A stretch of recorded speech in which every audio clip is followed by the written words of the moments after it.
హిందూ సోదరులతో అయినా కానీ ముస్లిం సోదరులతో కానీ చర్చలు జరుగున్నాయి. ఇలా కొన్ని వార్నింగ్స్ కూడా వచ్చున్నాయండి. మరి దీనిలో కనుక కుట్రుందేమన్న ప్రశ్న బలంగా లేవనెత్తున్నారు. నేనేమంటున్నానంటే డిబేట్ విషయంలో మాట అనుకోవడం ఒక వంతు, ఒకరిని హెచ్చరించుకోవడం ఒక వంతు. ఇది ఎంతవరకు వాస్తవంగా ఒకరి మీద ఒకరిని అటాక్ చేశారన్నది మాత్రం ఖచ్చితంగా పోలీసులు పరిశీలన జరగాల్సిందే. వాళ్ళు ముస్లింలైనా, హిందువులైనా, క్రైస్తవులైనా మతంతో సంబంధం లేదు. ఇప్పుడు కూడా నేను చెప్తున్న విషయం ఎప్పుడు ఒకటే, మనిషి కోసమే మతం ఉంది, మనిషి కోసమే ధర్మం ఉంది తప్ప ధర్మం కోసం మనిషి లేడండి.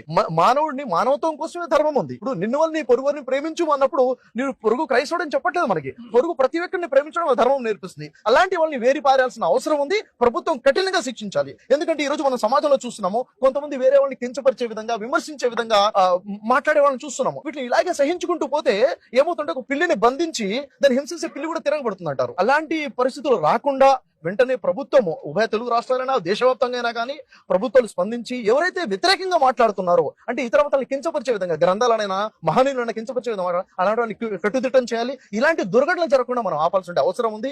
కాబట్టి ఇక్కడ ఉన్నటువంటి ప్రతి ఒక్క సోదరుతో కూడా ఇంత సహనంగా, మన క్రైస్తవ సోదరులో ఉన్నటువంటి ఈ సహనాన్ని చూస్తే నాకు చాలా ఆశ్చర్యం అనిపిస్తుంది. ఇంత సహనంగా, ఇంత పెద్ద దుర్ఘటన జరిగిన తర్వాత కూడాను వీళ్ళందరూ కూడా ఒక మాట మీద నిలబడి ఉండి, లేదు మేము వెయిట్ చేస్తాము, పోస్ట్ మార్టం రిపోర్ట్ వచ్చిన తర్వాత, పరిశీలన జరిగిన తర్వాత ఇది ప్రమాదం అని చెప్తే మాత్రము ఇది దైవ చిత్త ప్రకారంగా జరిగింది, అలా కాకుండా ఏదైనా జరిగింది అంటే అప్పుడు మాత్రం మేము ఊరికిన వాళ్ళం కాదని ఇప్పటికి ఇంత సహనంగా ఉండాలంటే నేను హ్యాట్సప్ చేస్తున్నాను సార్. ఇంత సహనం ఇది కావాలి. ఎందుకంటే పబ్లిక్ ఎప్పుడైతే కంట్రోల్లో ఉన్నారో అప్పుడే, లేకపోతే పోలీసులు కూడా ఏం చేయలేరు.